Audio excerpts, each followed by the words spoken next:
Débarquement de Provence. Le 15 août 1944, l'autre débarquement, souvent ignoré. La France a une part d'Afrique en elle. Et sur ce sol de Provence, cette part fut celle du sang versé. Emmanuel Macron pendant les célébrations du 75e anniversaire du débarquement de Provence en août 2019. Le 15 août 2024, ce sera le 80e anniversaire du débarquement en Provence des forces alliées. L'opération, connue sous le nom de « Anvil Dragoon », avait mobilisé 900 000 hommes au total dont 250 000 Français.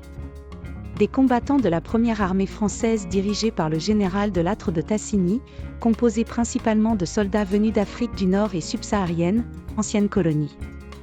Ils ont largement contribué à la réussite de cette opération et à la libération de Marseille, Toulon, Fréjus. La très grande majorité des soldats de la plus grande force de l'armée française de la libération venaient d'Afrique, Français d'Afrique du Nord, Pieds Noirs, tirailleurs algériens, marocains, tunisiens, ouaves, Spahi, Goumiers, tirailleurs que l'on appelait sénégalais mais qui venaient en fait de toute l'Afrique subsaharienne. Emmanuel Macron pendant les célébrations du 75e anniversaire du débarquement de Provence en août 2019.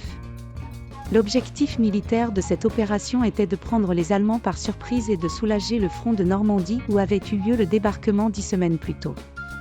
Sur la route des vacances, pour ceux qui veulent en savoir plus, cérémonies, expositions et reconstitutions historiques sont prévues dans le but de pousser les générations présentes à se reconnecter à ce PAN de l'histoire. Écho d'Afrique, c'est l'information des cultures afro de Lyon et son agglomération.